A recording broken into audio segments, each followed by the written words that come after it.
Welcome to episode 420 of the official Gamestitch Podcast. I'm Ryan Walton, and as always, I'm joined by Dan Reamer. Nice. The whole reason we started the show was to make it to episode 420. This is it. We've peaked. We're done. Yeah, that was it. That was the whole goal was always to hit 420. Episode 420. I'll warn you, you're going to need to be probably high to listen to this episode. Uh-huh. I am. For any. No, I'm not. This is all. I didn't know any of this was going to happen. I did a little wake and bake this morning. Yeah, you're going to need to be high to listen to this episode. Not the first part should be fine, but when we get into the meat and potatoes the news. of the show, yeah. Producer Gerald here, he's a police officer, so he's had to be muted. Mm-hmm. Yeah. Nothing, Gerald? I'm limited on my words. You can say hello. Hi. Say howdy to the good people. Howdy. Now, Gerald informed us before he started he got his internet fixed, and I'll have to say he did. Uh-huh. This is the smoothest I've ever seen I've ever seen it run. It looks good. It's not like one-to-one. Like when I move, it's still a little bit of a lag, but that's because it's playing back my movement from where I moved. Right. But it looks not pretty much. good. I mean, it's a little off, but not much, really. Yeah, you see this? I'm in a long sleeve today. What? See? Yeah. I have pants on, too. Why? I get cold now. I'm in a short sleeve. Just in my room, though. It's warm in my room. It's like 9 degrees outside, so. Yeah. I get cold really easy now. And that's what we were talking about when you joined. Before I lost the weight, I was hot all the time. Like I wake up sweating, I was hot all day long. Now I lost it. It's like my body just totally doesn't understand how to regulate. I have to be one or the other. Well, you don't have all that protection anymore. Yeah, but couldn't I just be, aren't people not one or the other? Like, aren't you just warm, like fine sometimes? No. I mean, sometimes I guess. I don't know. I never really Like, thought about it. The only time I think about it is when I'm cold. When I'm comfortable, it never comes to my mind. Or I'm just frigid all the time now. I don't just sit there and be like, you know what? I'm really comfortable temperature-wise right now. That doesn't happen to me. I had to wear a robe in the house the other day. Wow. That's how cold ridiculous. I will never wear a robe because I'm not 90. Apparently you are. I want that life. It's nice too. It's soft. Yeah, look like that second picture. That was me. Third picture. Oh, gross. I had. I picture you more like the kid eating popcorn down at the bottom. I had a shirt on, pants on, and still a robe. Huh. Also, let us know at Game_Stitch. Are robes for 90-year-old men, or can you be trendy in a robe? Let us know. Type in hot guy. Google. I don't see anybody being too trendy in a robe here on the Google That's search. because, that dude has a Hitler stash there. Hey, type in hot guy in a robe. This is fucked up. You're not showing the other side. Yeah, I land somewhere in the middle of those people. Now we're just gonna go complete with the lies. Got it. I land somewhere between these guys and those guys. Yeah, no. See, they don't look cool. That's because how he's wearing his to show off that he does nothing but go to the gym. Okay. Could be a normal hot guy, Gerald. That guy's in a fucking sleeveless robe. What in the fuck is that? Is that the guy with the loincloth? None of these guys look cool, dude. Sorry. That guy looks cool. See, robes are not cool. That guy don't look cool? No. Why? Look at him. If I have to tell you, you wouldn't understand. I think that guy looks cool. What's this guy doing that's got his dick root out there? That guy. Jesus Christ. Okay, that Red Riding Hood dude doesn't look cool. Yeah. So I know you guys can't see the video. This guy, there's no way he's not fully erect under that robe. Well, hey, probably because he's looking in the mirror. Yeah, that's what I'm saying. He's way too into himself. That guy's cool. He's got like a long cardigan on. That's not really a robe, dude. That's more like a sweater. It's a robe. Dude, there's another short sleeve one. I don't know if they know what a robe's for. Yeah. Anyways, let us know. Oh, wow. I think they're cool. Gerald, are they robes cool? That dude's in his fucking Sears robe. No, they're not cool. Yeah, I'm with you. They're not cool. We're going to deduct some words next week. Gerald got lippy on the 420 episode already. Shooting down the robe talk. Welcome to Robe Talk with Ryan. Yeah, and only Ryan. Yeah, look at that one. That's a good. I like the white trim on that. No, what's wrong? Dude, I'm into robes. with you? That dude looks like a fucking window shutter. I don't like how hateful you are. That's not a good joke, Gerald. That's not a good joke. That guy's fine. He looks nice. He got his belt tied nice and taut. Okay. Now, I don't like that it looks like he did his hair before he put his robe on. Does that guy have matching pants on? You do lose me at matching pants. They're blue. They're similar. They're made to match that. He's robe. got a set of moccasins on, too. Yeah, That's like dad robe style right there. That's like the only style of robe there is, dude. You wear a robe like that because he's not wearing those. Those are sleep pants, and they just have the flap. He doesn't want his junk slinging out while he's making pancakes. No, I don't think they were flat pants because flat pants usually have to be a onesie, and he had a t-shirt on. Oh my god! Okay, there you go. Can we That's stop? like a. In fairness, that's I think a lady's robe that gentleman was wearing. They're cut different. Jesus. Yeah, not all robes are good. I want to be. That one's shorts and hold on, that one is shorts. Not that one. Scroll. That's not shorts, Gerald. That Those guy were not has shorts. They're like not shorts, but they're like a mini robe. I don't leave mine open like that. Anyways, robes are cool. That's the episode name. 420 robes are cool. That way it does sound like we were using the marijuana when we were That's making what this we've episode. determined. This is it. Yeah, Ryan thinks robes are cool. I do. I don't think they're cool. They're cool. He's the only one on the podcast that believes so. Let's make that clear. Yeah, well, Yeah. you guys have been wrong before. This isn't one of those times. Holy shit, look at that American flag one. See, that's the desecration of the American flag, actually. You know, you're not supposed to wear any facsimile of the American flag. Right now you can't wear it anyways because people will pass judgment. If you have if you go full USA right now. Still too soon. I don't know. I love my country. Yeah. Not enough to...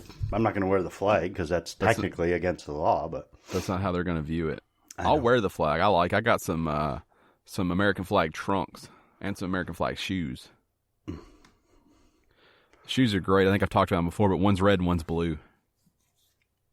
I think you have So- talked about it. It's so rare you can buy shoes that don't match but match. Do they have stars wish they on did. one? The blue one Yeah. have stars on it? Yeah. That's The- all right. The microphone is sitting on them, so I can't Oh. show them to you. I That's don't what I need use see them. to. I can... I have a vivid imagination. I can Hey, type picture in what they look like. Puma America shoes. Puma That's for- America. Hold on. Puma Blaze of Glory. Is that them? Just type in Puma Blaze of Glory. That's the second picture down there, the black one. That's them. Those are them. Producer Gerald? There you go. Look how good those look. Mm, It's not like in your face. I'm not a fan. You're crazy. Those look good. Gerald, can we get a ruling on those?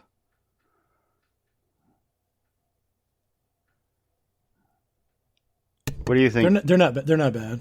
Yeah, I'm gonna leave that long silence in because I can't figure out why you wouldn't just tell me they're great. I was trying to get a good look at them. It's twice now. You're really on the line that time. Those are good looking shoes. No, they're not bad. I don't like them. What? Give me some open criticism. About what? Is it the cut of the shoe, like the style of the shoe? Do you not like you don't like that they're different? I'm not a Puma guy, for one. So you're strictly off brand. Doesn't even matter what these look like. No. I'm getting there. Pull them back up again. I don't Pull up like the pair. that. Yeah, I don't like that style of shoe. They're a bit of a basketball shoe. I would say. I'm not into. I don't like basketball shoes. If they were like trainers, perhaps I might be into them. But I don't like the funky taper of the sole. I can tell you that it's not. It's actually not the colors that I have a huge issue with. It's more the style of the shoe. Yeah. while you're telling us about robes, let us know about those shoes too. I here's the thing, I wear them on like the 4th of July only. I don't have shoes that I only wear for one occasion. So I paid like $10 for them. Those are my Independence Day shoes. Oh, those are cross trainers. What's the definition of a cross trainer? You can use them on dirt, gravel, road, grass. You can take these off road. You're saying? Yeah. They're a heavy shoe. Yeah, because you see, all these are the same brand. It's just these are all different color. They're a heavy shoe. I don't know what kind of training you're doing in them. I don't know. How'd we get here? I don't know. The American flag. Yes. Oh, American flag robe, man. Now I remember. Right. I don't like a flashy robe. I just have a like a dark blue, like a navy colored robe. It would look good with those shoes now that I'm looking at them. 4th of July. There you go. Yeah. Think about getting a pipe too. That way Your when I have blue the robe and your smoke a pipe. Blaze of Glory shoes. Yeah. See, some of those look gimmicky. I like how they did it with 2 shoes instead of 1. So you try to fit the whole flag on a pair of shoes. Look at those stilettos. Yeah. Crazy. Mm-hmm. Those are stripper shoes for sure. There's no other event where you would wear those. No. That's like welcome to the stage freedom. Liberty. You know what? Liberty, that's a good one too.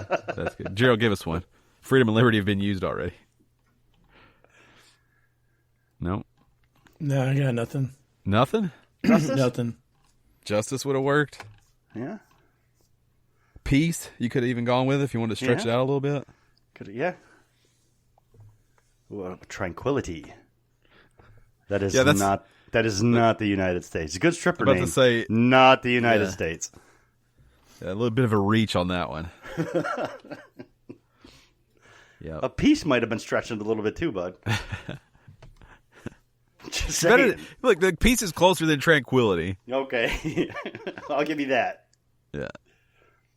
As far as far away distances go, peace is closer. You're right. Yeah, welcome to the stage. Cancel culture.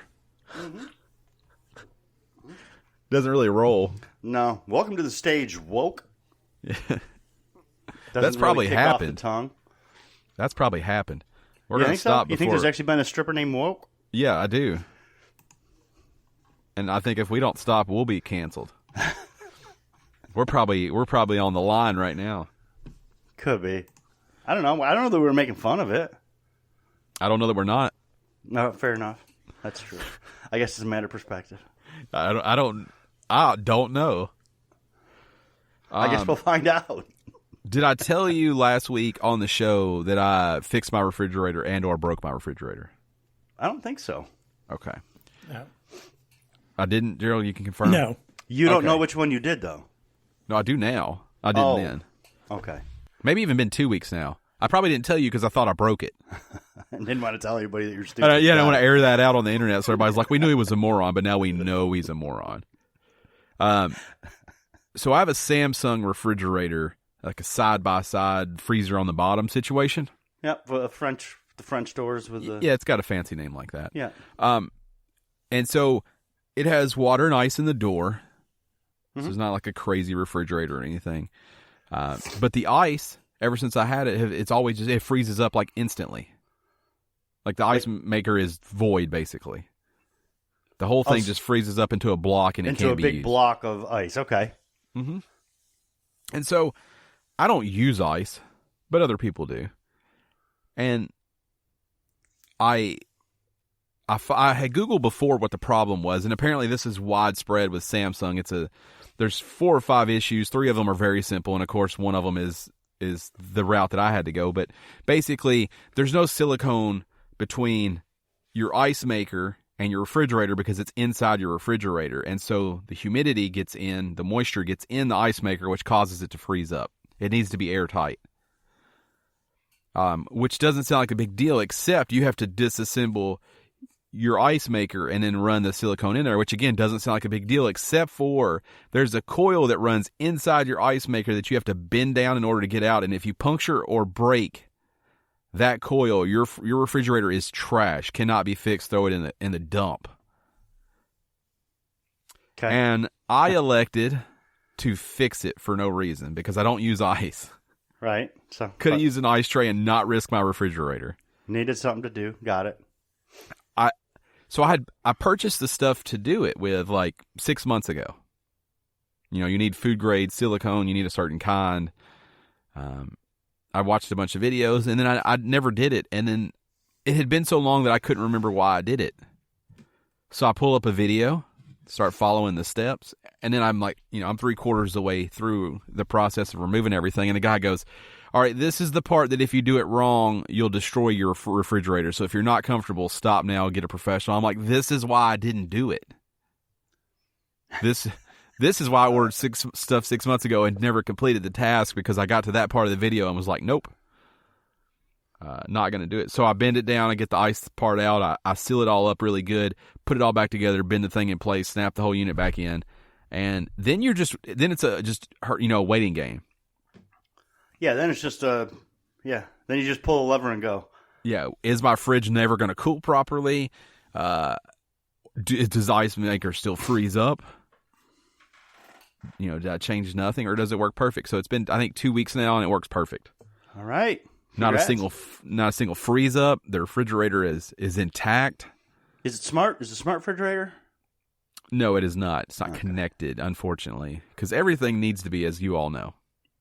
Yeah, I feel like our next purchase is probably going to be a refrigerator, and I really, really want to try to talk my wife into a smart refrigerator, but I'm like 99.9% sure she's not going to go for that because she thinks that's stupid. It is. And unnecessary. She's not wrong. And she's not wrong. Yeah. But you got to get a new refrigerator anyway. They make a... you're going to have to go full internet sleuth here. It's like a GE smart hub, kitchen smart hub. Yeah, does everything. Not the name of it. It looks like a microwave that goes above your range. Yes, but you can literally control all of your appliances. Oh my God, I want it so bad. That will hook up to it. Yeah. And just for transparency, I have 0 GE appliances in my home. Yeah, I don't either. Look how good that looks. Look at it. Oh my gosh, what's it called? The GE Kitchen Hub. If you want to search for it. I know. I like how that headline says this is the stupidest idea since. Oh, does it? Yeah. CES. Yeah. The GE Kitchen Hub is the stupidest kitchen idea since, ever. Yeah, I have a semi-chub looking at that. But it looks good. Yeah. So you could click on a recipe, right? You say, I'm going to make a fucking chicken pot pie from scratch. And when you click on it, it'll start preheating your oven. Yeah, I know. Whatever the temperature's supposed to be according to that recipe. Yeah. Uh-huh. It also informs you of the ingredients that you have and need to get. It's pretty good. A smart refrigerator is an unnecessary purchase. This hub I'm talking about, unnecessary. Connected stoves. I like a connected stove so I don't burn my house down because I am paranoid. I am not paranoid, but... Look at that. I know. I've seen it, dude. Oh, my gosh. Gerald, you don't have to keep telling me. Gerald, look at it. Rate that 1 out of 10 for us, Gerald. 10 being the best, 1 being a no-go. If I can watch TV on it, it's a 10. I think you can. It's might got be apps. Able to. It's got apps right there. Yeah, you jump in that it's CBS got the Play All Store Access. On it. There it is. Boom. Pull up NCIS. Yeah, if you could watch Netflix and YouTube on it. Oh, look at that. There it is. Look at that. Oh, yeah, that's YouTube, a 10. Snapchat. You can send dick pics right from your fucking microwave. Look at that. You can watch some Mandalorian while you're cooking lasagna. Does it have a camera that faces down so I can see my stove too? Because I could live stream. Ooh. Oh, that's the new one. That's from 2020. That's the Hub 2. It's so dumb they made a second one. Critics, you assholes. Must not be too dumb. So guess what I picked up this week? What did you pick up? We talked about it like a month ago or so, and I was kicking myself because I missed out on the Lenovo smart clock deal. Oh, yeah. For $25. They ran it again, so I got one.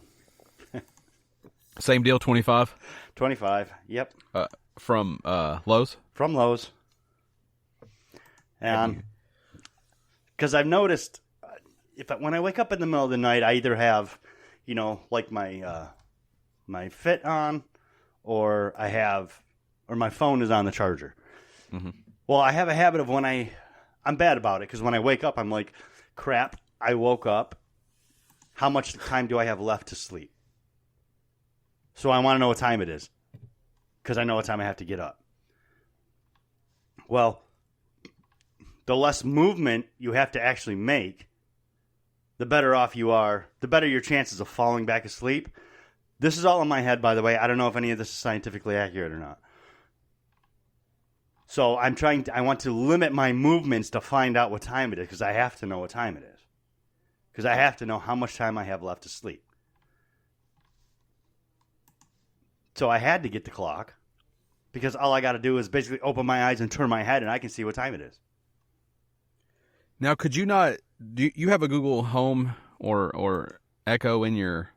I do. Bedroom? Could you just ask what the time is? Yeah, but then it wakes up the wife. Oh, okay. I guess I was assuming you were in bed alone. Well, thanks for that. Well, I assume that she started work before you. Yeah, but I'm talking about like if you wake up at like 2 o'clock in the morning, just for whatever reason. Oh. The dog kicks you or something. Yeah. I thought you meant like in the morning when you wake up like 5 minutes before your alarm. I do assumed that. She was that already too. up and out. That too. No, that counts too.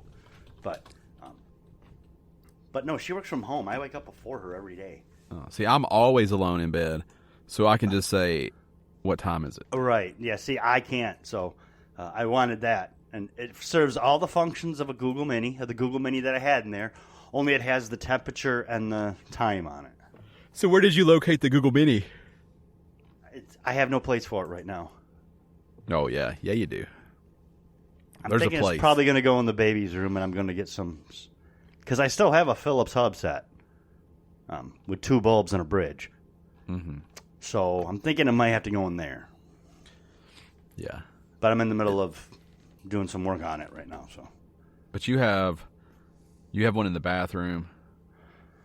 I have a Google Mini in our bedroom, or I have the Lenovo clock in our bedroom.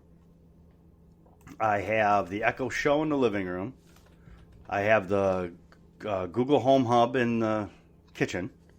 I have both a Mini and Dot in my room. Mm-hmm. And that's all the rooms, really. Yeah. I have a Dot in my bathroom. I play music on it. Yeah, that's what I do. I have a Mini in my bathroom. But that's all I use it for, really. Every now and then I'll add something to the grocery list or whatever. Well, what I do is because weather. I use a different bathroom than the one my wife uses. Just because I like the shower better. Mm-hmm. So I actually, when I get up in the morning, I have to go down the hall to the bathroom that I like instead of the bathroom that's right there.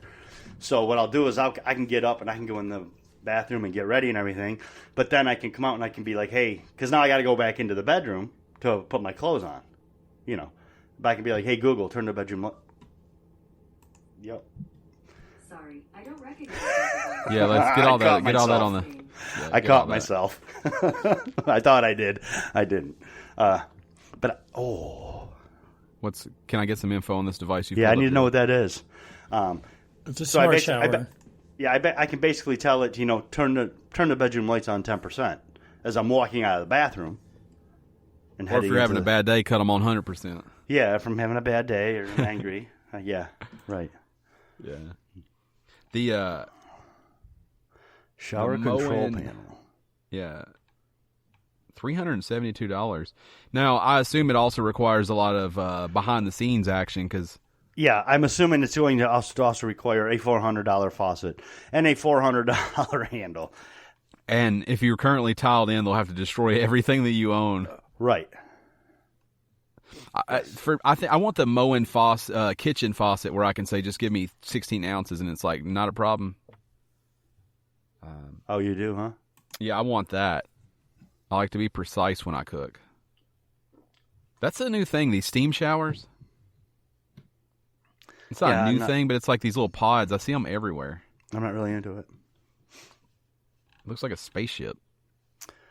Yeah, it looks like the Bacta tank in Star Wars. That one's got someone in it. It's a woman. Yeah. In a bikini. That's not how I take a shower. I'll exclusively shower in bikinis. I understand why for advertising you just want her purposes, they have just to have her dressed. I mean, I totally understand naked that, in the ad. Could be. They'd sell more showers. Definitely. I It know, also I depends know on it's what website shitty. you're on. You guys could tell me I'm an asshole, but they'd sell more showers. Click on the blue one. Why does that come in blue? Acne?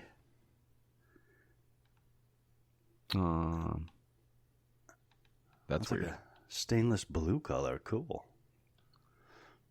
I don't like that shower head, that fucking flat bar up there. I don't think that's going to get the projection I need. I like a fairly intense shower head. I do too, but what I like is that I have that's like one of those rain showers. Yeah, those connectors in front of you, I think they shoot out like streams right at you or right in the floor in the case of that one that doesn't have a shower curtain. Like laser beams. there they are. There you go. That's more your style, right? Fucking laser beams is how they are. My shower, actually, I have two shower heads on either side. You mean like like one behind you, one in front of you? Yeah. I'm not that fancy. Man, it's pretty. That's why I like that. Now that shower right there that he's got a picture of, I could get behind. Where you feel like you're bathing in a waterfall every day? Yeah. What's wrong with that? My house is what's wrong with that. If I had that in my house, you'd be like, what are you trying to prove out of that bathroom? That requires a certain type of house. No, I disagree. One that I don't have. I disagree. I'm more like that steam shower in my garage type guy. Oh, are you? Yeah. Where everybody's like, why do you have a shower in your garage? I'm like, check it out. It's got a TV in it. I think my next dumb purchase will be a sauna, though. Are you going to get a sauna? I'm really close, Nice. I think. Nice. Yeah. I made a dumb purchase that's not actually dumb. It's going to be here today. I went ahead and got one of the mobile phone controller claws for so I can play Luna and Stadia on the go. It's not dumb. It's also pretty inexpensive. Yeah, it's like $9. Yeah. Oh, me. So I'm excited to get that and give that a try. Did you make any dumb purchases, Gerald? Legos. What'd you buy? The police set. Oh, you bought the work set, huh? Mm-hmm. Scooped up that Gerald set. Which one? Police. Oh. Yes. Is it The like the Hoffman police Show station? special. Oh, I like that. It's got a good look to it. The box is fancy, too. I have never seen a police station that looks like that ever. TV. That's not what I mean. Check out the NCIS New Orleans station. Oh, yeah. Yeah, it's like inside an old bar or something. Yeah, it's like the trendiest place I've ever seen. Yeah. I'm like, okay. The doors are always open, too, just wide open when they're So talking is the about LA everybody's case. one. The NCIS LA. Yeah. They got a nice place, too. I don't know. Let's get back to video games, or get to video games. It's all. I'm still playing Little Big Planet. Still playing Rocket League. I purchased a purchase that I'd already made. I bought Beat Saber for the Oculus, for the Quest 2. Oh yeah, is it better? Yes and no. The freedom. So they have 360 mode, which is I haven't done yet, but you actually have to like turn and stuff, which is cool. Uh-huh. The freedom of not having wires is everything. Right, I get it. Like, I can't explain the significance of that enough. But I find the controllers harder to hold. PlayStation's got those dick-shaped controllers. Which you're used to. Yeah, I get it. Yeah. And so, when you're swinging a saber, that dick in your hand feels right. Uh-huh. Like that feels like what the handle would feel like, you know. These don't feel that way because they're crazy little controllers. And so I can't really grip it and rip it the way that I did on PlayStation. But the game feels smoother, and the freedom is like I said, is everything. Amazing. Right. Yeah.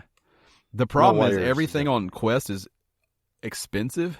Mm-hmm. Like, I feel like the sales suck and everything is high. So I had to drop like another $50 to get the game in 2 packs. Wow. Where I own all the DLC on PlayStation already. So Right. except for the BTS pack, because I'm not a BTS fan. Come at me. BTS is big, dude. Yeah, I know. They can be big and not my thing. That K-pop's coming. K-pop's the shit. Yeah, they got that BTS pack on Beat Saber if you're interested. The kids like their... The kids. The kids like their K-pop. They do. They like their BTS. Anime's making a comeback, too, with the younger generation. Yeah, it is. I think... Does BTS one of those that they just cycle in dudes? I don't. I know that there's like 16 dudes that are in it. Yeah, but when you grow out, I think you're gone and a new guy comes in. Just cycle somebody in. Could be. I don't know. Next I don't know one the up. ins and outs of it. I'm not one of the kids, but I do K-pop know. dance.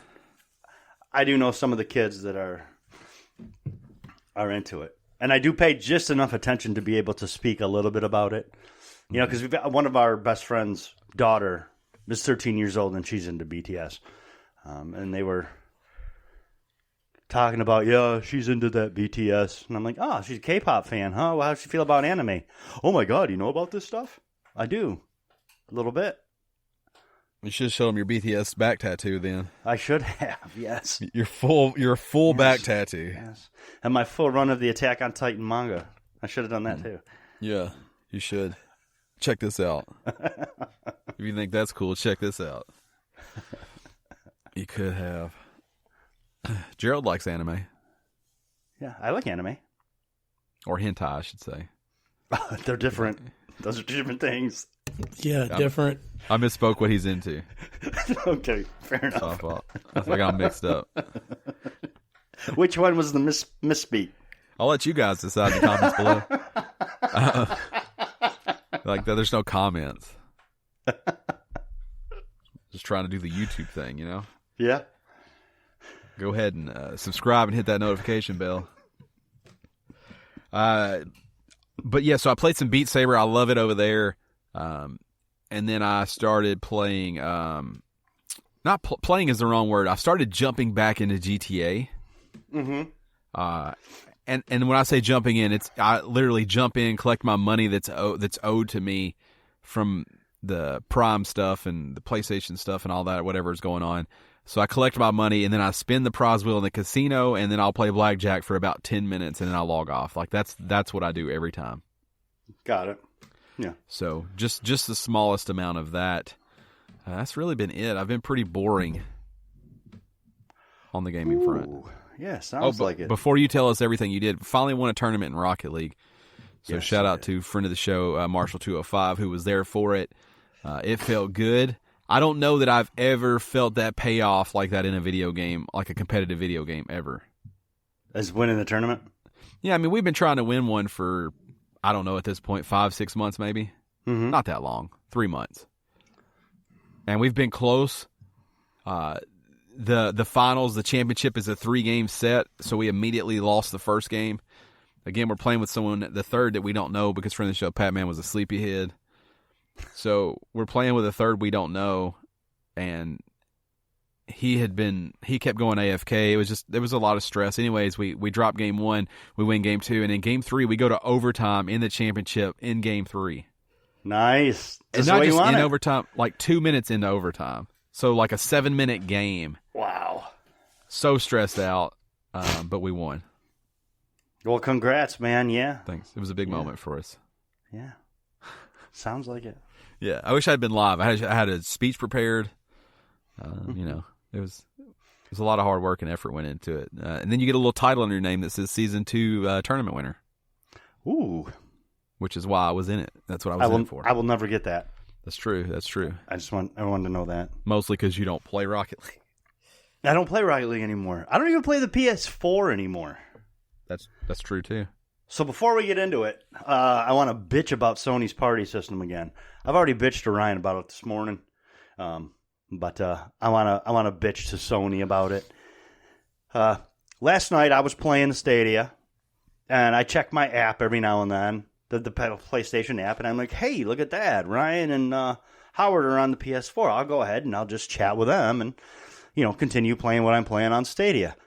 So I pull the headphones out of the Stadia controller, and I grabbed the headphones that I use for my PS4, and I hooked those up, and I put them on. Turn on my PS4.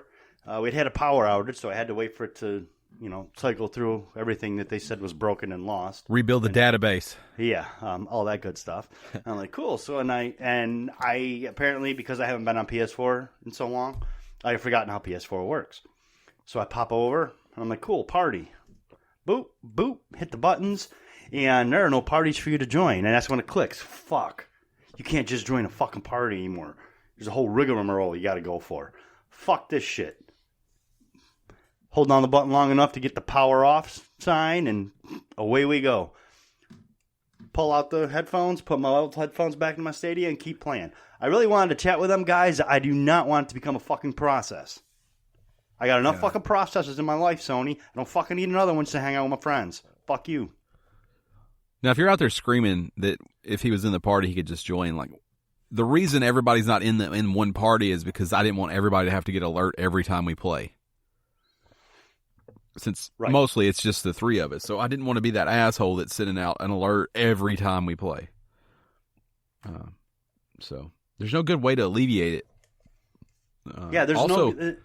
There's no easy way to just join into a party with your friends, to chat with your friends.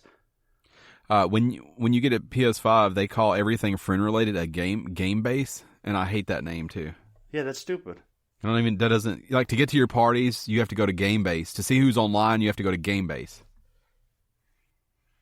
Like, what does that even mean? That's the base of games. I just call it the friend zone. Oh. Because that has negative connotations. If you're a toxic male, that has a negative connotation. I don't think you have to be toxic to be in a friend zone. You could just be a friend. You could just then you're not friend zone, then you're just a friend. Let us know in the comments below if it's toxic or not. Also, still no comment. Apparently, that's a toxic word that you're using right now. That's toxic. Yeah. No. What is a toxic word? Friend zone is considered a toxic word now. That's not a real thing. Just because a woman doesn't like you does not like you in that way does not mean that it should have a negative connotation to it, such as friend zone. See, game base. No, but people end up in the friend zone. I think there's times where it is and times where it isn't.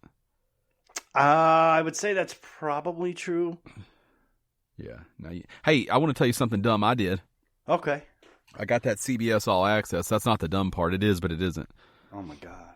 But I watched a Celebrity Deathmatch. Oh, shit. MTV? And they don't, on CBS All Access. It has MTV stuff on there. The old one? Yeah. It doesn't hold up. I bet. As growing up, I love Celebrity Deathmatch. I like stop motion. And I was like, you know what I bet is good is that Celebrity Deathmatch. I bet it still holds up because typically stop motion stuff looks like it always looks. Right. It's not good, and it's also not funny. Is it the writing that's bad, or is it stop motion that's bad? All of it. Really? It's not good. I'm like, I remember them looking more like the people they're supposed to look like. Mm. And I remember it being better. There's Chris Rock. Yep. Yeah. I just remember it being better. Like, that looks like Chris Rock, but it also doesn't. Yeah, I can see that. Yeah. I just remember the whole thing being better. Like, the jokes are really not funny. It's more gory than I remember, too. I remember it being bad. I remember it being gory. But I don't remember it being that bad. See, that doesn't look like Sean Penn. No, it doesn't. It's just not good. It does not look like The Rock in the background either. Look at them skinny little arms they gave him. Yeah, it looks nothing like The Rock. This is tatted up Rock, though, so... Yeah, but Rock was always big. Yeah, why are those two fighting? But it sent me down this rabbit hole of I was like, can I buy a Celebrity Deathmatch figure? Like a real one. So can you? Yeah, you can. They're very expensive. Oh. But they're not out of the realm of possibility expensive. They're nothing you need. No. But if I found one where I was like, it looks like that person and I remember that episode, I could be tempted. See those ones that are laying on a pillow up top? They're like the eBay listings. Laying on. Oh yeah. This person has a ton of them. So they must have worked there. There's like George Washington and. Did they work there, or are they homemade? No, these are the real ones. That's Stephen King. I understand that because it says Stephen King. I don't know how you read that baby stuff on his screen. It's tiny. See, It's so it's huge. $2,000 for Stephen King. That's out of the realm of possibility, dude. No, I could get that. It comes with like the extra mouths too, like the mouth attachments, or at least the ones I were looking at. I didn't look at Stephen King, but they have Ellen up there, and she comes with her different mouthpieces. Oh, yeah. That's like the transformed Ellen. I was like, how cool would it be to walk in a room and have a glass case with a celebrity deathmatch thing in there? But then I was like, you have to get the announcers or like the ref or somebody that was like universal. You have to actually have it like set up like a celebrity deathmatch in there. Yeah, you need 2 of them. You can't just have them like lined up. They're good though, aren't they? They're kind of good. They are. The show is not good anymore, but those are still kind of good. Good to know. I spent way too long just on the internet reading about it, but apparently there's still a lot of them out there because they would make 3 or 4 figures for like each fighter. And so there's a lot out there because it ran for several seasons. So is your CBS Access worth it?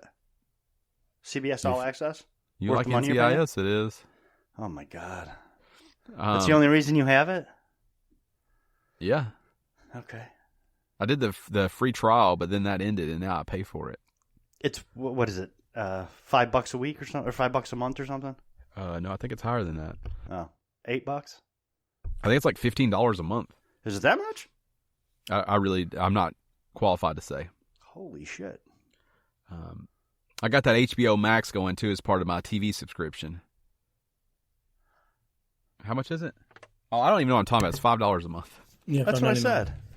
I said it was like $4.99 a month. That was $1 $6. It's got some shows on it. They have some like originals. Apparently, that Coyote show is really good, or Coyote. And The Stand. There's the only way they're doing that. The miniseries that they're remaking on that, or whatever. Yeah. Yeah, I've heard it's pretty good. Yeah, I have HBO Max too. Wars. It works. I will say HBO Max streams like hot shit. Really? Yeah, like really not good. I get tons of buffer and I get tons of slowdown. Lip sync is all off. Wow, I have not had a single problem with HBO Max since I've had it. It is so bad, and I'm watching on the same exact device as I watch CBS All Access, where I've had 0 issues, and where I watch Netflix and I've had 0 issues. That's weird. I haven't had any problems with HBO Max. Yeah, I'm watching on the Fire TV Cube. It is bad, like unwatchable bad. I tried to watch that new Denzel movie. Yeah. Denzel and Rami Malek. And the other guy, Leto. Jared Leto. Made like halfway through and just had to stop because I don't even. I'm so distracted by the fact that I don't even know what they're saying because I'm like their lips don't match their like I can't just like separate it. That's happened to me on like Netflix and Amazon Prime before. Yeah, see, I've never had any issues, but HBO Max, and it may be too soon. I tried to watch one thing, but it ran like hot ass last night. Yeah, I've never had a problem with HBO Max. I would give it some time and maybe try it again or something, but I haven't had a problem with it. Do you pay for it? Yeah. It's probably because I got that version that comes with my thing. They give me the shitty stream. Could be. Assholes. Sons of bitch. But yeah, I'm trying to think what made me decide to get it. I can't even remember. But you got that for Game some of reason Thrones. I did end up getting it. And I mean, I like it. Did you get it because of Wonder Woman? No, I had it when it first came out. Okay. Like day and date. All right, hipster. It's catching on. Think about dropping it now. It's not even that good anymore. I'm keeping it. I like it, and I like that Warner Brothers is releasing all the movies day and date with the theater this year. Yeah, I like the theater experience, but I don't usually go to the theater to watch like the big movies. If I was just on like a streaming platform and didn't have cable, I would not have HBO Max. I don't believe. No. Just strictly based off of scrolling through, seeing what was available, and also the performance last night. I don't think I would have it. There's a ton of stuff I've watched on there. I would probably keep CBS All Access though. In all honesty, I have no desire for CBS All Access at all. I'm into that Discovery Plus, too. I think I'll get that when I don't have cable anymore. Or if I ever don't have cable anymore. Because that's pretty much everything I watch on that Discovery Plus. Yeah, I've watched a ton of movies on HBO Max. They do have Fresh Prince of Bel-Air up there. Yeah. Yeah, they do. They have isn't South it Park. weird? Isn't it weird also that CBS All Access does not have Big Bang Theory, but HBO Max does? Yeah, but I think how does that happen? I think it's a Warner Brothers property. This is the producers of it. That's weird, though. Because you think about CBS. CBS was just the vehicle for it to be shown on. They still have young Sheldon over there. Yeah. Yeah. How much is that? That's $15 a month. That one's the 15. Yep, that's what I pay.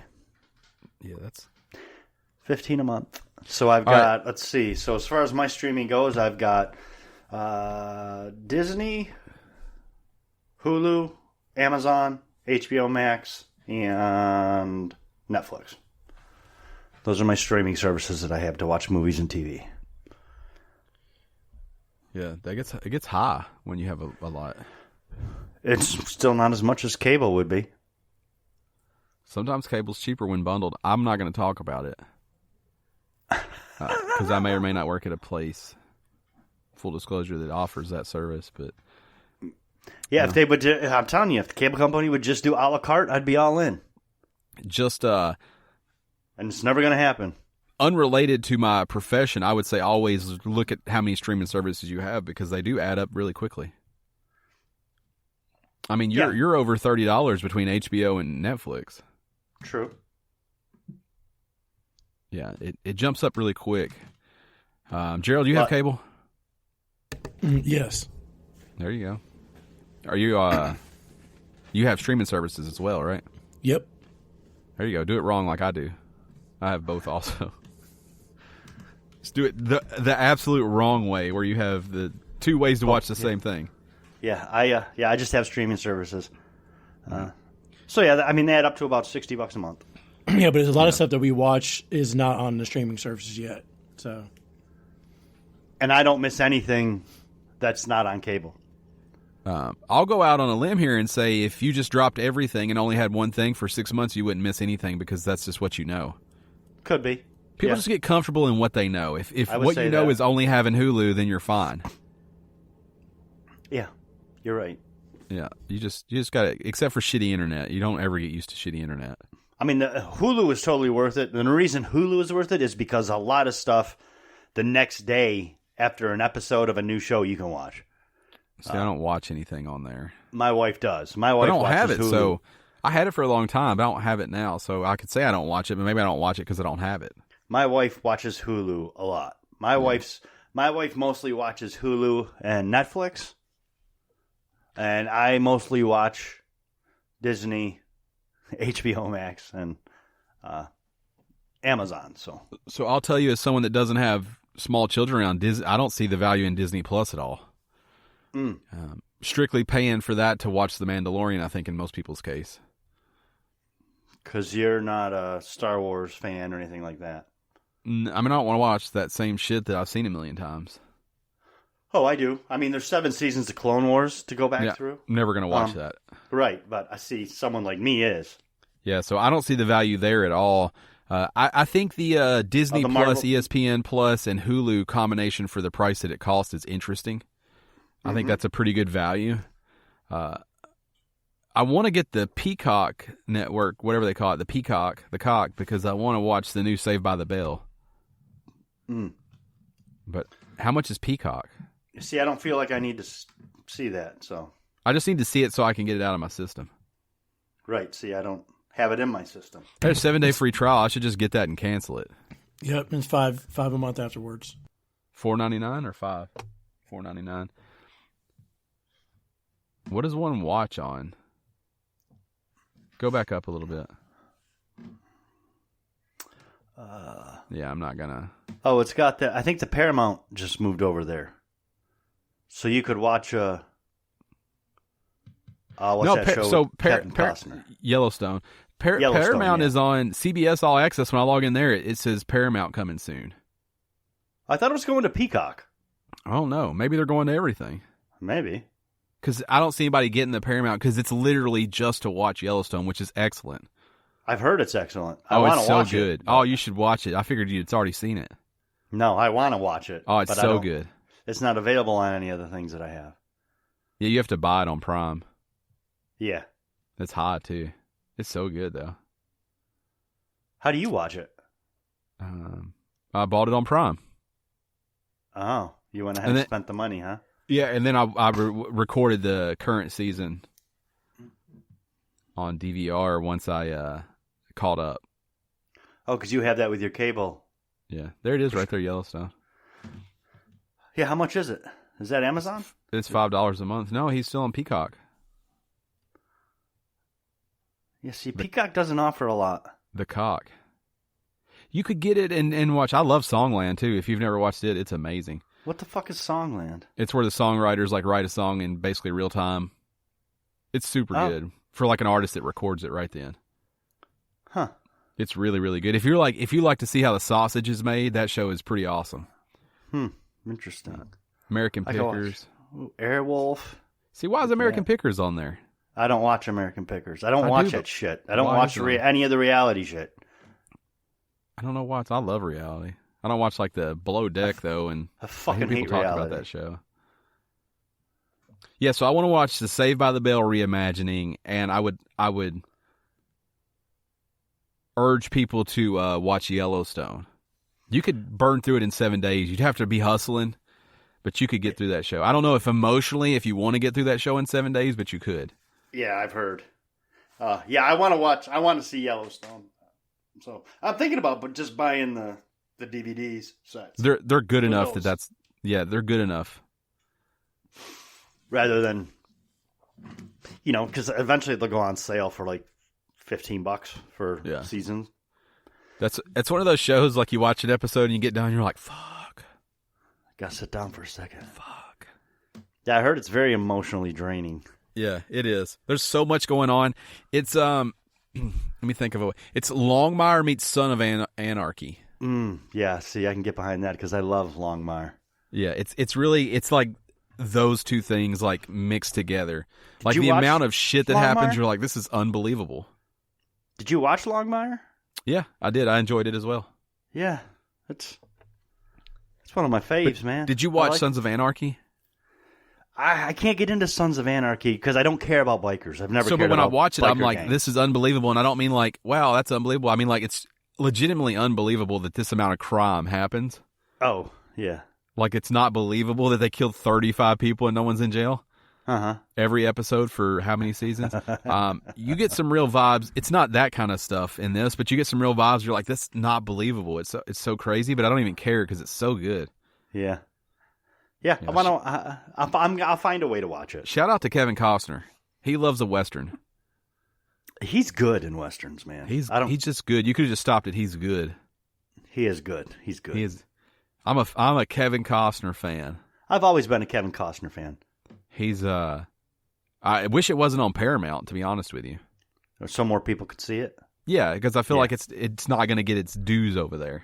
Yeah, no, I've always been a Kevin Costner fan. Back to Fandango in 1983, Silverado 1985, on up. The Bodyguard. I liked him in The Bodyguard.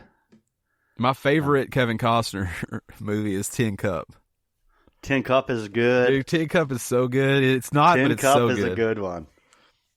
It's Give me so another good. Ball. Give me another goddamn ball. Yeah.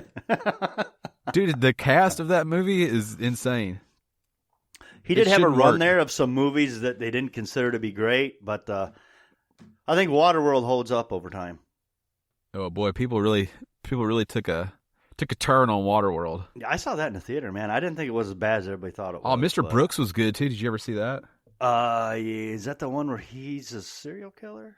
Yeah, Dane Cook is in it, I think. Yeah. As his protege or something. As his I'm not gonna I'm not gonna tell you anything. I think if I tell you what that is, I think it screws the movie up. Yeah.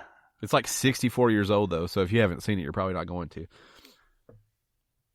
Yeah, shout out to Kevin Costner. Yeah, I do like him. He was in the Hatfields and McCoys. That was good. Yeah, the Hatfields and McCoys was good. I saw Wyatt Earp in the theater. Although Tombstone is the better Wyatt Earp movie. Well, you can't even talk about Tombstone unless you're pro Tombstone because people overall. are pro Tombstone. I know. I forgot he was Robin Hood. I just watched that last week. Like if you don't like Tombstone, that's an inside thought. Friend of the show, Marshall 205, he can recite the entire movie. Ah. That's his favorite movie of all time, I think. Well, there's worse movies to pick as your all-time favorite. There are worse movies. There are better movies, too. There are better movies, yeah. But there are worse. Let's see. What a career that gentleman's had. Oh, I know. He's been in some great stuff. Bull Durham. Bull Durham is great. Oh, Bull Durham's great. I love Bull Durham. I'll watch that movie. I'll watch that movie over and over again. And I'm not even a baseball guy, but... Well, he likes sports movies and he likes westerns. Yeah, he likes but sports. Kevin Costner's character and... what's the guy's name? Nuke LaLoosh, whoever the actor is that plays him. They're two characters in that movie. The dynamic they bring in Bull Durham is fucking amazing. Oh, man, I just had one. Field of Dreams? Field of Dreams is extraordinary. Melodramatic for me. So good. I get it. He's just Kevin Costner, I think, in every movie he's ever been in. No, have you ever seen Silverado? Probably a long time ago. Silverado is the one movie where he's like not that I've ever seen him in that he's like not Kevin Costner. You know, some people you're like, oh, they can, I always feel like Kevin Costner is Kevin Costner acting as someone else. Mm-hmm. Like if you were like, you ever see those people like, this is whoever, this is Kevin Costner doing an impression of. Yeah, no. If you watch him in Silverado, he is like completely playing somebody completely different from who he normally plays. He's like playing a womanizer. Oh yeah, that's weird. He's just playing super charming in with his boyish good looks and yeah. Yellowstone. I think he's just like he could just say Kevin Costner beside his name. Right, he could just It's just him. He's not doing a thing in that. He's just I think being himself. Yeah. Maybe like an exaggerated, obviously, version of himself, but just himself. We've talked for way too long because our news this week is complicated. So, yeah. You know who else this reminded me of? I don't know why, but Richard Gere, what happened to him? He's not Kevin Costner, man. Why? That goes without saying, but he just disappeared. Yeah, I don't know. He was everywhere back in the day. He was a heartthrob. The Pretty Woman era, you're talking, late 80s, early 90s. That movie holds up, I think. Maybe. Pretty Woman? Uh-huh. Oh. I think it holds up. Okay. You mean how the man has to sweep in and save the prostitute from It holds herself? up for sure, yeah. Yeah, holds up great. Yeah, I think it holds up. Uh-huh. I never thought I'd get to make a Pretty Woman joke ever. I just didn't think that would come out. Let's talk about this week's news. And this is a video game related story, but also not. It's very on the fringe. I would lean towards the not. I would say. But I told you, I don't think I've ever had so many people ask me about a single topic in a week's span ever. I've had, and it's been the same way. I've had this. People have been asking me about this, not in the same sense that they have you, but go ahead and tell the story, and then I'll tell what the story's about, and then I'll get into why it was so weird for me this week. Okay. On people asking me. Okay, so the first thing, so obviously, unless you live under an actual rock, you have seen all the million stories about GameStop's stock and stock prices and what has been going on in the last week. And before we get too far into it, I think it's important to tell you that myself and Dan and producer Gerald, to an extent, we're not financial advisors. We are not economists. We're not even qualified to have this really general conversation we're about to have with you. And in no way am I ever giving you any financial advice, and neither are they. But I want to unpack it a little bit, and I want to talk about what's happened because it sort of has thrusted GameStop back to the spotlight. Mm-hmm. And I have some thoughts on that, and I know you do as well. So I want to give a little bit of backstory before we talk about the actual story, because there's a couple things that if you don't know, none of this will make sense. So the first thing that there's a thing in trading that's called a short, and you have to understand what a short is for any of the story to make any sense. And so a short is when you borrow a stock from a broker and then sell it immediately at its current price.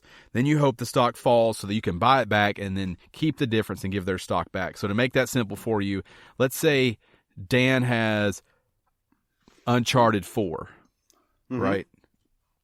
And it's worth $10 right now. So I borrow that stock from Dan, right? So I owe him now one stock. My hope is that Uncharted 4 drops to $3.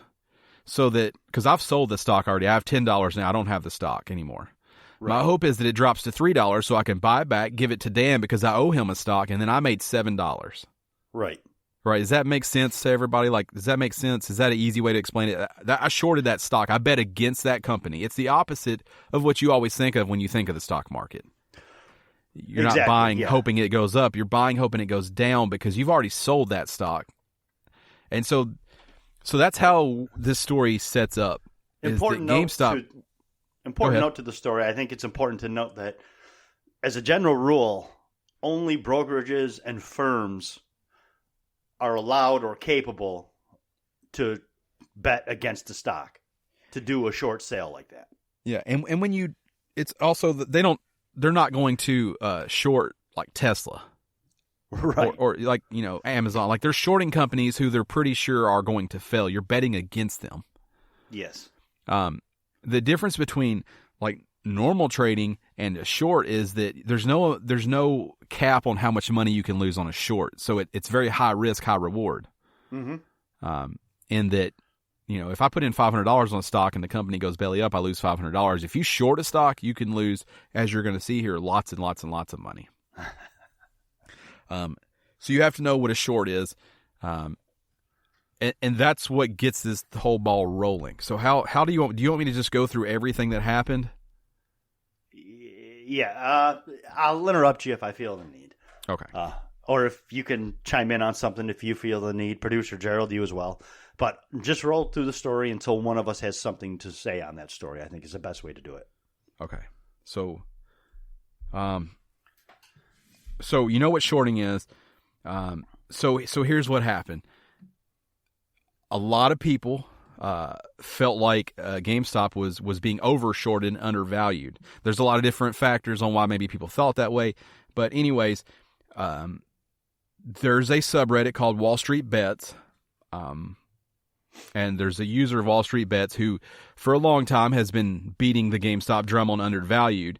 And then it was discovered that a hedge fund, Melvin Capital, had very much bet the short on GameStop. Mm-hmm. Like all in on betting the short. Lots of other hedge funds, but them specifically. And so that started in motion, the subreddit. And this subreddit, I'm not condoning to go there. Maybe not the best people in the world. It's for the most part, I think a lot of trust fund kids on there. I believe, yeah. They are known for their high risk. It's nothing to drop $50,000 on a stock and see what happens just for the fuck of it. They have a little bit more to play with than the average Joe. Yeah, we'll go with that.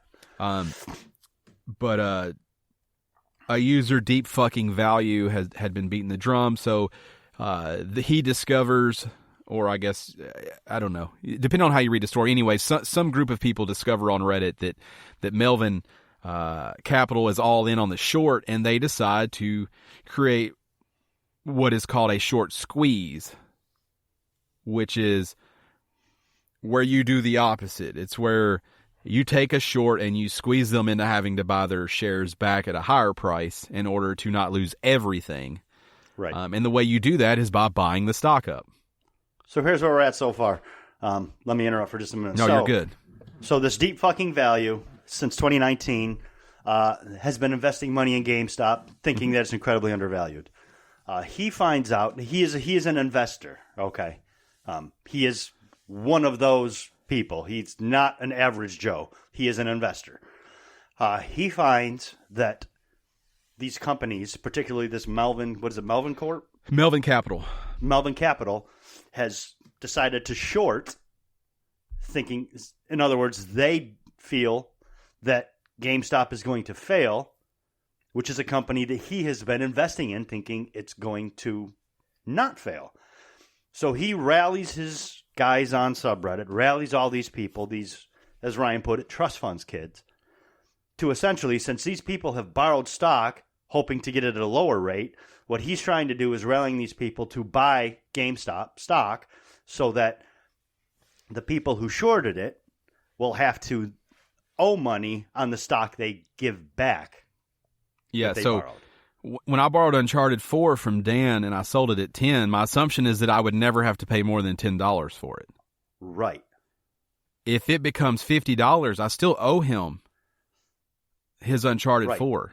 He doesn't owe me the money, he owes me the stock. Right, and in order for me to get it back, I have to pay whatever it costs, which is why there's no cap to how much you can lose. Which is an important designation. A lot of people are getting mistaken in it, thinking that, but they borrowed $10. No, they borrowed a stock that was valued at $10. They owe a stock back regardless of what it's valued at. Yeah, when you're betting the short, you're assuming that stock in the time frame that you have will never be higher than the price you're paying for it, because the profit is where you keep the difference. Right. And so the short squeeze increased the retailer stock price by almost 190 times from its record low of $257 to nearly $500 per share at the time of this recording. That obviously creates a fucking problem for your hedge funds, right, or for anyone who bet the short. Because what these hedge funds did is we talked about Uncharted being at $10. What they did is they bought 1,000 Uncharteds at $10. Mm-hmm. Hoping that it was going to only be worth $3, $5, and they would pocket a difference. Instead, what happened is they borrowed 10 Uncharteds at $10, or 100. What did I say, 1,000?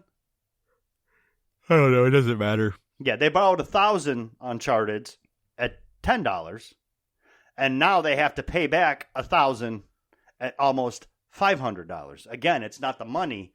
It's the number of stocks. Right. So that's the important thing. And I know, like I said, I'm trying to explain this as easy as possible, and maybe we're not doing a good job, but the problem here is not the price. The problem is how many are owed. Right. And when they have to pay that back, they don't have an unlimited amount of time to pay that back. So when those come due, it doesn't matter if it's $1,000 a share or a penny a share. They have to be able to give those back. They have to be able to give back however many shares they borrowed, regardless of what their value is. And when hedge funds get involved, the amount of money we're talking about is off the charts. Right. And the amount of shares we're talking about here obviously create a big situation. So, through memes and through Reddit and through posts, this Wall Street Bets were basically able to create a short squeeze. Now, this is where the part where it's GameStop actually does matter, because up until this point, it doesn't matter. They're just the company that it made the most sense for. But then when you take the brand recognition of GameStop, it's universally known. I do think that they're in a better place than they were, and I do think that they were actually undervalued. But GameStop is still... But they are not valued at what their stock price went up. No, they're still a company who is going to go out of business. They are still a company with a struggling business model. They've made changes. They brought in a Chewy.com co-founder, put him on the board. Reggie's on the board.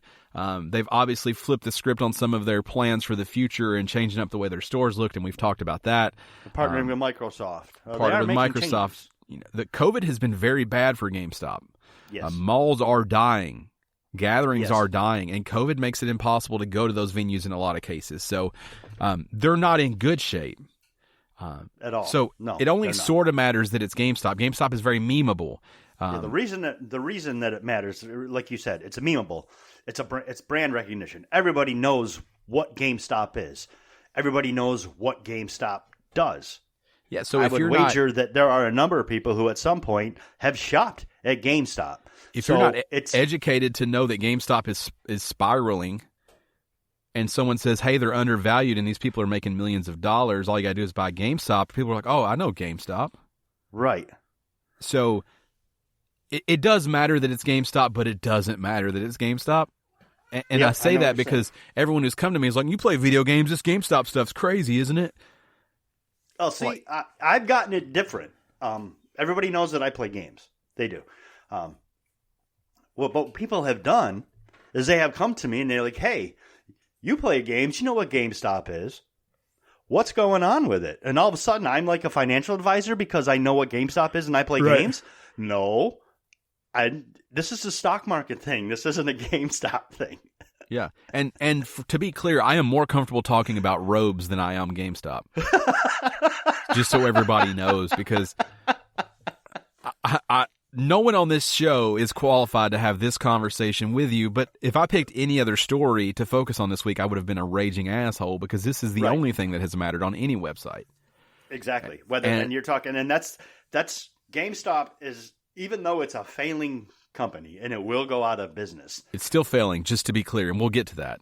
It is so much, that name, what that store is, what that store does, is so much a part of the modern zeitgeist that this is a story that entertainment has followed, finance has followed, gaming has followed, social media has followed. That is because of what GameStop is. It's become such a force, such a name, that this story is important to all facets of our culture.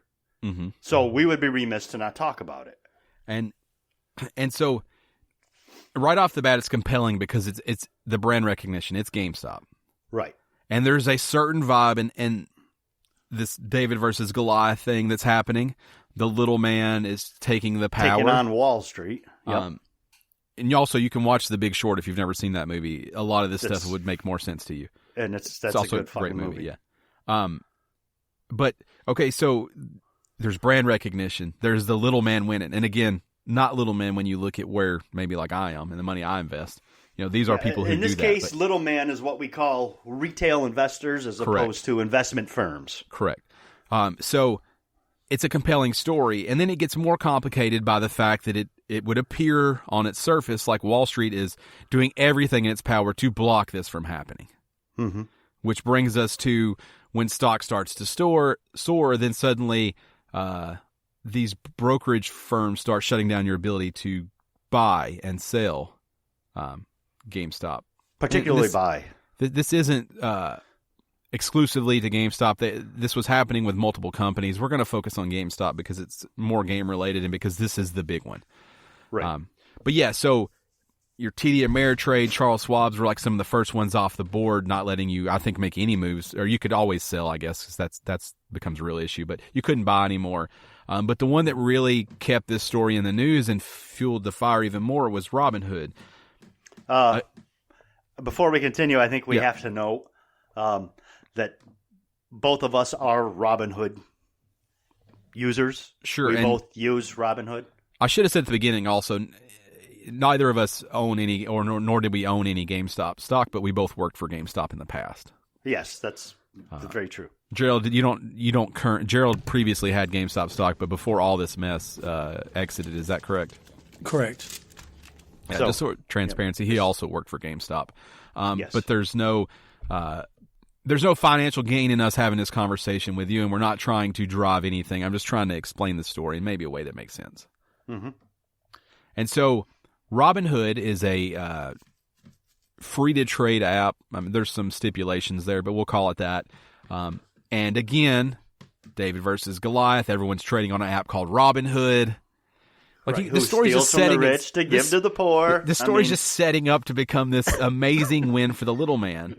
And then Robinhood stops trading, and it takes a story that may have been fluttering out and shoves it back into the spotlight because now politicians and celebrities and rich people are involved in this David versus Goliath match that's happening because in their eyes this was the checkmate from your hedge funds. Right. Robinhood is an app. It's a stock trading app that is free. Its tagline when it was introduced, I think in 2013, was that it was there to democratize the buying and selling of stocks.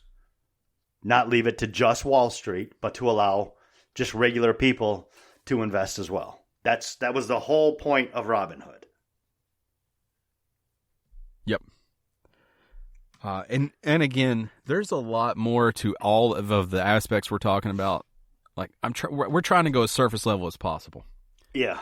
So, but part of the reason that this story existed, we went through, and then the reason the story continues to exist is because of what happened with your TD Ameritrades, your Schwabs, and then Robinhood, because Robinhood is the one. Again, it's memeable, right? It fits into this story. Like I said, I was telling you before, there's like TikToks of people walking in AT&T or wherever, buying a phone, getting in their car, setting it up, downloading Robinhood and Reddit, and we're like, all right, let's get rich. Like it became like a funny thing.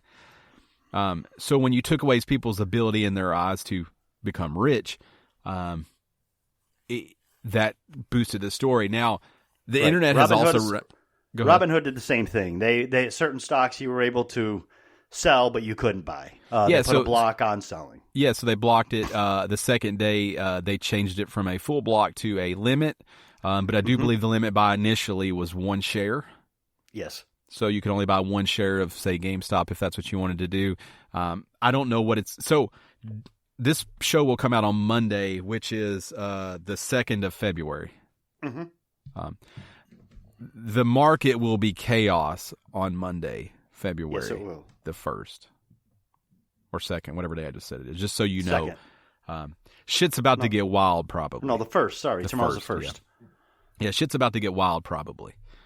So a lot may change from the conversation we're about to have right now, because a lot of people suspect that GameStop will continue to inflate.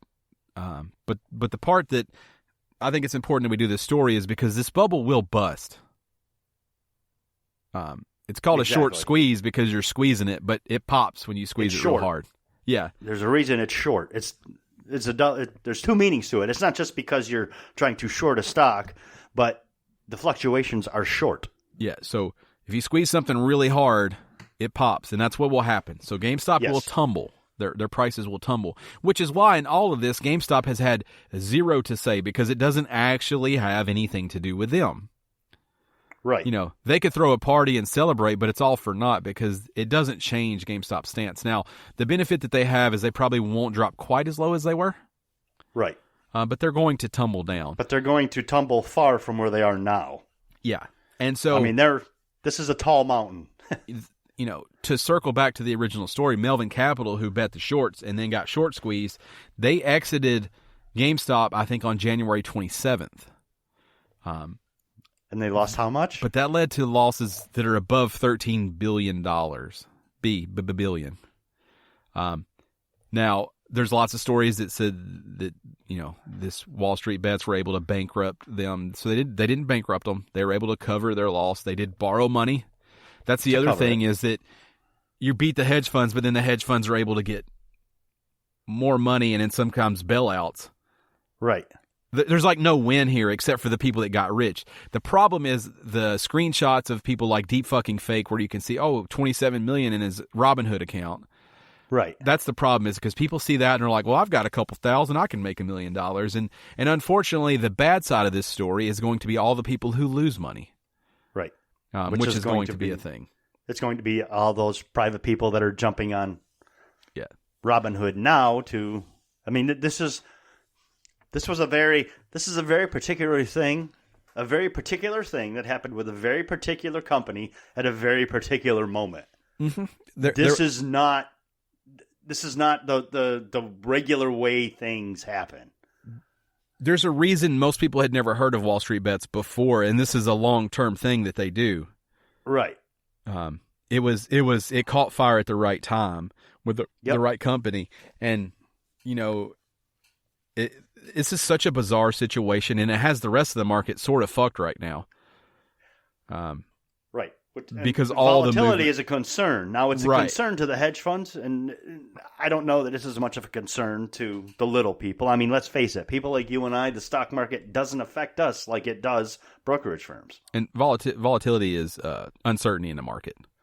Right, sorry. And so, again, I know there's a lot to unpack here, but the reason that I thought we should talk about this, besides it being the only story that mattered this week, is we're not here to give you financial advice, but I would say speak to someone who is before you jump into this game, so to speak. You jump into any trading, but I would say especially with the market the way it is now. Mm-hmm. This is a very interesting story. And when I say it doesn't affect GameStop, that's not entirely true. You know, they may have the opportunity right now to make some moves that, because they are in the news every single cycle. You know, now is the time to make the right moves. They probably won't, as someone who worked there, but you know, things seem to be a little different now. So it could affect long term what GameStop becomes, and this is probably a better shot to save them than they ever thought would happen. First of all, I concur on the probably not making the right moves, as I'm sure my little something tells me they're not going to figure it out. Yeah. But again, this doesn't have really anything to do with them, so it's hard to say like this is a great opportunity for them, right? Because it was a great opportunity for the people who started the movement, right? That's who it was a great opportunity for. It's such a weird moment, and it should be important to note that, like I said, I've had people that come to me that are like, "Oh yeah, you play games, this GameStop thing, huh? What should I do?" I'm like, well, I don't. What the fuck, dude? I'm a parts guy. Seriously? Yeah, to the moon. Because I know what GameStop is, doesn't mean that I know what you should do financially. I make my own decisions financially in these types of cases, and I can tell you from experience, as just a schmuck off the street who does this just a little bit, that it takes a lot of time and research to know what you think is a good financial decision for you when it comes to the stock market. It's not just a casino where you pull a lever. Right. But it's being treated that way. Right now, which is why when you log into Robinhood or these they'll tell you right now, like, the market's a little crazy. Right. You need to be careful with what you do. I mean, they're warning you when you log into these apps. Yeah. Because most people don't know what a volatile market is. Right. So they're trying to like warn people, and again, don't take advice from us, financial advice from us, but do speak to someone who can explain these things in a better way to you, because it is a strange time and a dangerous time to invest if you're not educated on how. Like, now's not the time I would dip my toes in it. Right. I can tell you right now that I have. Let's see, I made some changes a couple weeks ago on my financial stocks and stuff. I haven't touched anything since all this has been going on. Yeah, I can tell you also that one of the stocks that I own was one that they were trying to do this with, this short squeeze. These memeable stocks, as they've become known now on the internet. Yes. I don't own any of those stocks, and I did not purchase any. We do both invest, but I think we haven't made any. And again, I'm not saying not to do anything. I'm just saying speak to someone who knows before you go in with money that you do or don't have. Right. Because it is a crazy time right now. And now is not, and I agree that now is not the time to jump in and see what it's all about. Yeah. Because this is not what it's all about. But again, this story is so confusing because it matters that it's GameStop, but it doesn't. This has happened with companies before. Right. But there's it matters that the hedge funds lost money, but it doesn't. Right. But there's something, again, so memeable and so internet worthy because it's GameStop, and then the kids, and I'm going to say kids, I'm going to use that term, the younger investors, like, they're kind of funny, like, they're sort of funny, the videos they make, like, we're going to the moon, hold the fucking line, we'll never sell, we will die before we sell. Like, those things are funny. So they are funny. So again, to circle back, because I don't know if we got to it, the idea is that I buy up the stock, right? I control as much as I can, along with my buddies. And then Dan, who has to pay back his Uncharted, or in this case me, whoever, they have to purchase it at the price that I'm holding it to. Right.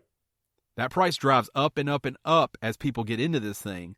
And when you have to get out of it, when they have, when those options are due, like, they have to get out of it. So they have to pay whatever it is at that time. Right. So the hold the line is important, because if everyone starts selling, the price starts going down. And so that's why it's so important, for those videos. But those videos are funny, the diamond hands and we're going to the moon and hold the line and all those, like, memes and videos. They help fuel the fire here, because those are the people who shop at GameStop. Exactly. And so, again, that brand recognition matters. So, when Dan said earlier, like, it was a perfect storm, like, that's almost like an understatement to how this worked out. It is so, like, this won't happen for a long time in the way that this happened with the people that it happened with, because unlike before, you've seen investors get rich with these short squeezes before, but this is different. Right. And that so many average people and normal people who didn't trade before are doing it. It's such a weird time. It also, right off the heels of 2020, feels really fitting also. Yeah, it kind of just fits right in. It's Yeah. just like another piece of the puzzle. January sort of turned into the 13th month of 2020, and so... I'm pretty sure 2020 is going to have quite a few more months than it normally has. Yeah, so somehow this story isn't as crazy as maybe it should be. But congrats to the people who made a lot of money. Yeah. I hate it for the people who unfortunately lost money that they probably couldn't afford to lose. The hedge funds, fuck you. I mean, you're just doing your job, but don't act like you're not shitty to people. Right. Exactly. That's my whole thing. It's not so cool when it's happening to you. You're right. That's. But it's not going to stop anything. They're still going to continue to fuck people. It's fuck over the little guy. They took a $13 billion loss and they're not out of business. Right. So now what's that tell you? I promise you that sucked.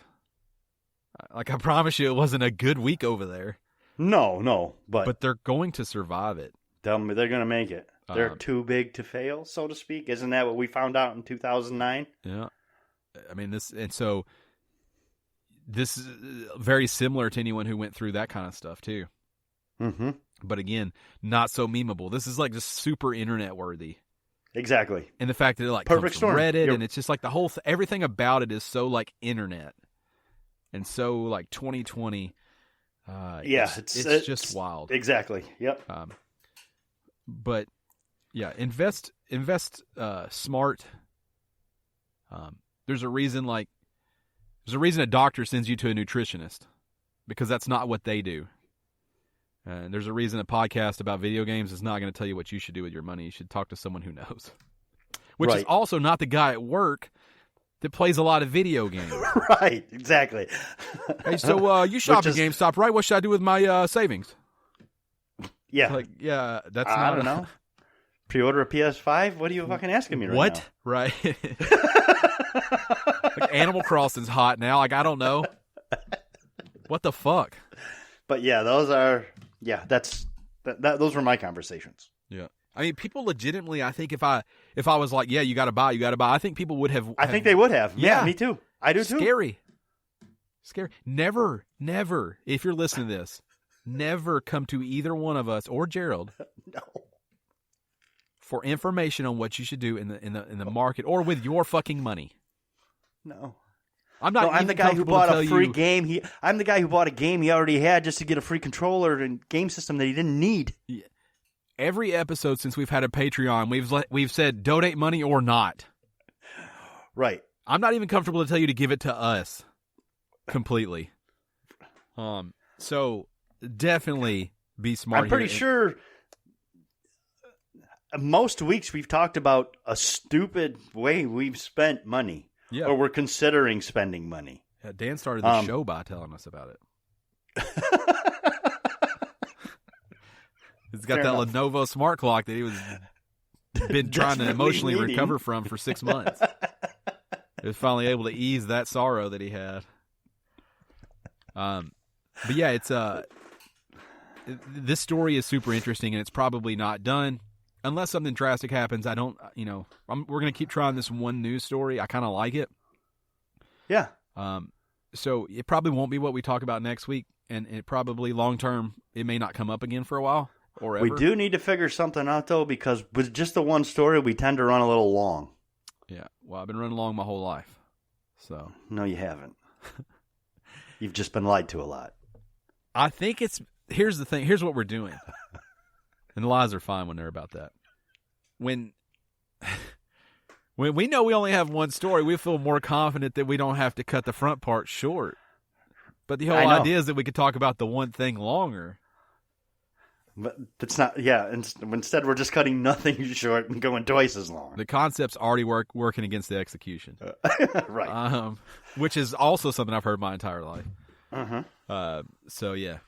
It's we're going to tweak it. Maybe this is not the final form. I do like it better than the 14 stories that no one gives two fucks about. I do too, that we had to run through to try to cram in. I didn't like that. And we weren't... They've been longer. I mean, but there hasn't fun. been any interesting stories in like a year. Yeah, this has been fun. The last 2 episodes I've really enjoyed. Yeah, they've been something different. Yeah, they've been nice. So next week we'll probably just increase Gerald's word count and just have him tell us everything he's bought in the last year, and we'll just critique it. Just fine tooth comb everything, groceries all the way up to Lego. But yeah, Well, those are, from what it sounds like, those are the only two things he bothers spending his money on. So. Now, Gerald, you were extremely quiet during Dan and Ron's stock- Financial Power Hour. Right. Obviously, that's for legal reasons, but also, do you have anything to add? No, you guys said it perfectly. Did we? Because I bet we didn't. No, don't listen to us. Yeah, okay, yeah, you're right. We nailed that part. That's the part we got right. That was the most that was that was the most sincere and true thing we said this entire podcast was don't listen to us. Yeah, maybe I should get rid of the road talk and just call this episode Not Financial Advice. Right. Episode Maybe 420, you should. Not Financial Advice. Or Don't Listen to Us. Or don't listen to us. I like that we just talked for 40 minutes about it, and that's the only thing Gerald got out of it. Uh-huh. So we made that part clear, apparently. It shows that we put our friendship before our job, huh? Yeah, don't listen to us. Except for Gerald, listen to him because he got the moral. The moral of the story, yeah. This is one of those old fables. Yeah. This is like an Aesop's fable. The thing what's is the you're moral telling of the people, story? but you're telling people to listen to you, but to not to listen to you. Right. Listen Yeah. to me about not listening to me. And Right. people like me. People who, like, I heard you like that Donkey Kong. What should I do with all my inheritance? Right. Right. Don't listen to those people. They're not qualified to answer you, and you shouldn't be asking them. And if you lose your money because you ask the guy at work who plays video games sometimes how you Probably spend all don't your be money, mad at that's him. sort of on you. That's not on him. Yeah, right. So don't It's be mad at kinda- him. There might be a little bit of blame for him telling you what to do, but for him giving you information, answering your question, but most of it's still on you. There's still quite a bit of personal responsibility to be taken there. Now, there are lawsuits popping up left and right for, Robin Hood and Schwab and Ameritrade and people and everyone else that stopped the trading of it. And there are reasons they claim they stopped it. I'm not going to go into all that. We're not going to talk about the lawsuits because we wanted to focus on the story as it revolves around GameStop. Mm-hmm. Because at the end of the day, this is some sort of kind of still a video game show. And so, like, ish. Yes. Like, sort of, kind of. I don't know what this is. It's fine. But, yeah. So, listen to Gerald. Maybe that's what I should call it. Listen to Gerald. Listen to Gerald. Don't listen to us. Yeah. But also listen to us when we're saying don't. Don't listen to us. Yeah. It's been a good episode, I think. Yeah, it went well. Yeah. Yeah, if we're great at explaining things, so you have something really complicated, you need two guys who don't have any knowledge in the thing to explain it to you. We will. I think we explained it all right. I think we explained it to the point where if we didn't consistently say don't take advice from us, people would have taken advice from us. Oh, you thought we were so good at explaining it that we didn't even throw them off by saying don't listen. I think yeah. Yeah. We were we made it discussing game related when I used Uncharted 4 as the stock. I think that really brought it home for everybody. I think so. They're like, I understand that. We were explaining what volatility is, and by the way, it's not the price of the stock; it's the stock itself that gets paid back. I think we did some things there that we could be that if we hadn't have said we do not know what we're talking about, people might have actually considered that we knew what we were talking about. Yeah. The one thing I was sure of is that I wanted to make sure we didn't say you should or shouldn't do anything with your own money. Yeah, exactly. Because no one in your life, unless you ask them or pay them, should tell you that. Exactly. And you should ask the people in your life that matter. Yes. But you should also ask someone who knows. And preferably have some knowledge about what it is you're asking them about. There are people who manage your money for you so that this doesn't happen or does. It's literally their job. Yeah. Yeah. Yeah. There's a job title for that. Yeah, you can get a financial advisor, and if you're thinking about being crazy with your money, you should either way. Yes. If you're like, I'm going to invest in rare marbles, you should see Ask your financial advisor. Yeah, yes. You should. The money you spend is probably not going to be, it's not going to cost you too many marbles, Right. In case that's not a good investment. But, also that's a little bit of, every job is self-serving, so they have skin in the game as well. Yes. It's all fucking complicated. Gerald's pulled up pictures of marbles now. Look at that white one with that red stripe. There's something about that marble that kind of gets me going. All right, no, wrap it up before we start talking about marbles for 37 hours. Yeah, I'm going to wrap it up. But look, doesn't that one look good? It looks sort of like a Pepsi logo, but it's all white. Oh, yeah, that one right there on second one down to the left? That's a good-looking marble. It does. As a guy that doesn't know anything about them.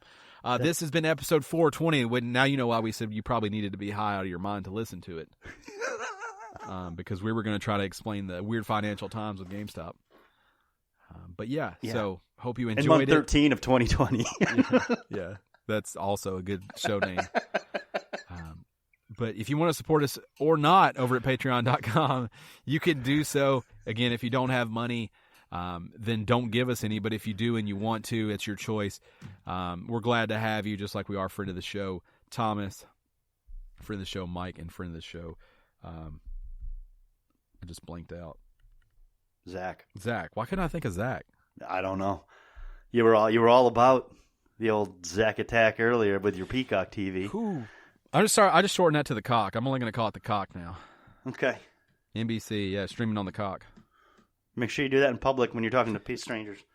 When they're asking me financial advice because I have a Mario t-shirt on. Right. Those are the people I'll tell about the cock. Exactly. Gerald, give us a final thought. You guys have a good night. That's the first goodbye we've got from Gerald in producer capacity ever. Ever, I think. Yeah, he refuses to tell people bye. I still like the unmute noise that comes with Gerald, too. Yeah, I purposely don't take out the... Yeah, no, you got to leave it there. It's good. And the I'm trying to block the airplane fun in the background. Your central air and heat is the loudest I've ever heard. Ever. So that's why I do a lot of the muting. Yeah, when you first click into the Skype, it sounds like you've got a diesel running. Yeah, it sounds like you're like living in an airport. Was that Tom Hanks movie where he lived? Yeah, that's what I was thinking of. Yeah, it's so good. Yes, it's not good, but it's good. I was thinking of the same thing. You're like read my mind. That's gross. We got to go. Yeah. All right. 420. Smoke them if you got them.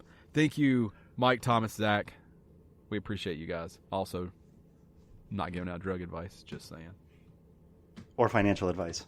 Or any advice. Although I have for a long time thought that Dan and I should start an advice show. Just two unqualified guys giving advice to everything that you ask us. Huh. Yeah. Huh.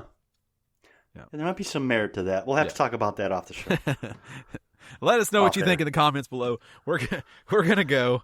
We'll be back next week with some hot stock advice. And or not. Or not. Good night. Good night.